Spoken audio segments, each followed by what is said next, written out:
दोस्तों, आज मैं आप लोगों को इसराइल के बारे में ऐसे दिलचस्प, हैरान कुन और चौंका देने वाले हक़ाइक़ के बारे में बताने जा रहा हूं, जिन्हें जानकर यकीनन आप लोग दंग रह जाएंगे।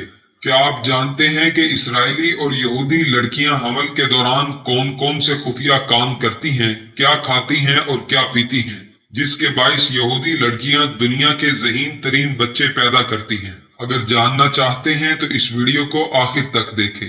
आगे बढ़ने से पहले अगर चैनल को सब्सक्राइब नहीं किया तो चैनल को सब्सक्राइब कर लें और घंटी के निशान पर भी क्लिक कर लें, ताकि ऐसी ही अमेजिंग और इंटरेस्टिंग वीडियोस का नोटिफिकेशन आप लोगों को बाकायदगी से मिलता रहे। दोस्तों, एक तजुर्बेकार साइंसदान स्टीफन कार, जिन्होंने इसराइल में 3 साल गुजारे, उन्होंने अपनी तहकीक में एक तज्जिए की मदद से इस बात पर रोशनी डालने की कोशिश की कि यहूदी माएं हमल के दौरान ऐसा क्या करती हैं कि दुनिया में सबसे ज्यादा ज़हीन तरीन बच्चे इसराइल में ही पैदा होते हैं। इन्होंने अपने एक तज्जिए की मदद से रोशनी डालते हुए कहा कि यहूदियों का एक खास तर्ज जिंदगी और लाइफस्टाइल है, और ये तर्ज जिंदगी नस्लों से इनके अंदर मौजूद है। इनकी जो भी नई नस्ल आती है, अपने खास लाइफस्टाइल के सबब इनके अंदर कमाल दर्जे की खूबियां और सलाहियतें मौजूद होती हैं। यही वजह है कि इनका हर बंदा इंतहाई काबिल और जीनियस होता है। स्टीफन हैरत में मुब्तला होकर कहते हैं कि यहूदियों में जो इजाफी खूबियां हैं वो खुदादाद नहीं है, बल्कि खुदादाद सलाहियतें तो इतनी ही होती हैं जितनी एक आम इंसान में होती हैं, लेकिन वो अपने आप को बेहतर रखने के लिए काबिलियत और सलाहियत को इस तरह पैदा करते हैं जैसे किसी फैक्ट्री से कोई प्रोडक्ट तैयार होकर आ रही है। स्टीफन ने यहूदी तर्ज जिंदगी पर इंतहाई गहरी नजर डालते हुए देखा कि यहूदी बच्चों की माएं हमल के बिल्कुल इब्तदाई अयाम में जब हमल ठहरता है तो इसी वक्त से अपने बच्चे की परवरिश शुरू कर देती हैं। ये बात तो एक हकीकत है कि माँ की हरकातों, सकनात और आदातों मामलात का पैदा होने वाले बच्चे की सेहत, सलाहियत, काबिलियत और शख्सियत पर बहुत गहरा असर पड़ता है। यही वजह है कि यहूदी माएं भी हमल के आगाज से ही बाकायदा तौर पर रियाजी के सवालात हल करना शुरू कर देती हैं। हमल के दौरान वो खुश रहती हैं, इनकी खुराक का पूरा पूरा ख्याल रखा जाता है, खास तौर पर गाती हैं, पियानो और वायलिन बजाती हैं। जहां तक मैथमेटिक्स का ताल्लुक है, इसमें वो काफी सीरियस होती हैं, और औरतें अपने शोहरों के साथ मिलकर मैथ के सवालात और मसावात भी हल करती हैं। ऐसे सवालात भी हल किए जाते हैं जिनमें मियाँ बीवी आपस में बोलकर सवालात हल करते हैं, जैसे कि एक दूसरे से पूछते हैं कि 2 और 2 कितने होते हैं। स्टीफन बताते हुए कहते हैं कि मैं ये देखकर हैरान हुआ कि हामला औरतें हर वक्त मैथ की किताबें उठाए फिरती हैं और सवालात हल करती रहती हैं। यहाँ तक कि बाज़ औक़ात मैंने भी कई ख़वातीन को सवाल हल करने में मदद की।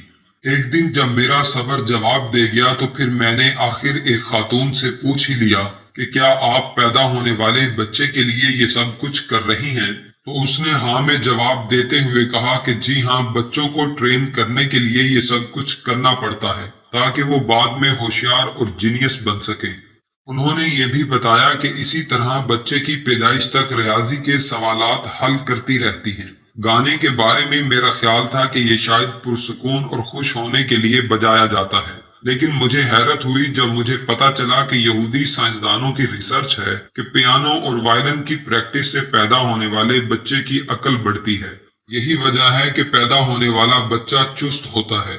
उन्होंने मजीद कहा कि म्यूजिक की वाइब्रेशन दिमाग की नशोनुमा करती है। बच्चे पैदा होने के बाद भी बच्चे को पियानो, वायलिन और म्यूजिक की मशक करवाई जाती है। शायद इसीलिए यहूदियों में बेशुमार जीनियस लोग मौजूद हैं।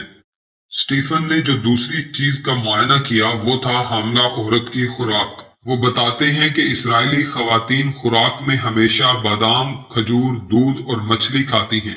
यहाँ तक कि सलाद में भी बादाम और दिगर गिरी वाले मेवे मिक्स करके खाती हैं। इसराइली मुआशरे का यकीन और तहकीक है कि मछली दिमाग की नशोनुमा के लिए बहुत मुफीद है, और ये यहूदियों का कल्चर भी है कि हामला खवातीन समंदरी मछलियों का तेल भी इस्तेमाल करती हैं। हामला खवातीन के लंच और डिनर में मछली जरूर शामिल होती है। मुझे एक डिनर पर बुलाया गया तो मैंने नोट किया कि इसराइली और यहूदी खवातीन गोश्त की बजाय मछली खाना पसंद करती हैं, کیونکہ ان کا ماننا ہے کہ مچھلی اور گوشت اکٹھے کھا لیے جائیں تو اس کا ہمارے جسم کو کوئی خاص فائدہ نہیں پہنچتا، لیکن اگر صرف مچھلی کھائی جائے تو بہت زیادہ فائدہ پہنچتا ہے، اور ڈنر میں سلاد، میوہ اور بادام لازمی ہوتے ہیں۔ جبکہ اسرائیلی اور یہودیوں کی حاملہ خواتین جب بھی فروٹ کھاتی ہیں تو کھانے سے پہلے کھاتی ہیں۔ ان کا کہنا ہے کہ اگر آپ کھانے کے بعد فروٹ کھائیں گے تو اس سے آپ کے جسم میں اور آنے والے بچے کے جسم میں سستی پیدا ہوتی ہے، جبکہ پیدا ہونے والے بچے کو اسکول میں سبق یاد کرنے میں بھی مشکل آتی ہے۔ حمل کے دوران اسرائیلی خواتین کو پرسکون ماحول فراہم کیا جاتا ہے، انہیں کوئی ذہنی پریشانی نہیں ہوتی، بلکہ ہر وقت ان کی سوچ مثبت، تعمیری اور بچے کی قابلیت کے لیے مصروف رہتی ہے۔ پورے 9 ماہ کے دوران ان کی پوری توجہ، محنت اور سرگرمیاں صرف اسی بات پر فوکس ہوتی ہیں کہ ہم نے ایک انتہائی قابل ذہین بچہ پیدا کرنا ہے، اور یہ ایک ناقابل یقین حقیقت ہے۔ جیسے کسی معیاری فیکٹری سے انتہائی معیاری چیز بن کر آتی ہے، اسی طرح یہودیوں کی محنت، کوشش اور حمل کے دوران معاملات کے نتیجے میں ایک انتہائی ذہین اور قابل بچہ اس دنیا میں آتا ہے۔ اس بات پر لوگوں کو حیرت نہیں ہونی چاہیے، کیونکہ جس بچے کی تربیت حمل کے پہلے دن سے ہی شروع ہو جائے، کیا وہ بچہ اور قوم دوسرے ملکوں سے بالاتر نہیں ہوں گے؟ یاد رہے، آج سے قبل جب مسلمان اپنے بچوں کی ایسے ہی تربیت کرتے تھے تو پوری دنیا میں مسلمانوں کا راج تھا، لیکن آج یہودی پوری دنیا پر راج کر رہے ہیں اور مسلمان اپنی فوقیت کھو چکے ہیں۔ یہی وجہ ہے کہ آج پوری دنیا کے بزنس کا 70% حصہ یہودیوں کے ہاتھ میں ہے۔ اس وقت دنیا میں عالمی سطح پر ہونے والے فیصلوں پر یہودی پوری طرح سے اثر انداز ہوتے ہیں، بلکہ اکثر فیصلے تو ان کی مرضی کے مطابق ہوتے ہیں۔ اس کے علاوہ سیاسی طور پر یہودی دنیا کے بہت سے ممالک کی حکومتوں پر نہ صرف اثر انداز ہوتے ہیں بلکہ حکومتوں کو کنٹرول بھی کرتے ہیں، جبکہ اکثر ممالک کے حکمران یہودیوں کے ہاتھوں میں کٹ پتلی بنے ہوئے ہیں اور وہی کچھ کرتے ہیں جو یہودی ان کو کرنے کو کہتے ہیں۔ یہ بات بھی مشہور ہے کہ پوری دنیا کے میڈیا پر یہودیوں کا قبضہ ہے، وہی میڈیا کو کنٹرول کرتے ہیں اور عالمی سطح پر رائے عامہ کا رخ کسی بھی سمت اپنی مرضی سے موڑ دیتے ہیں۔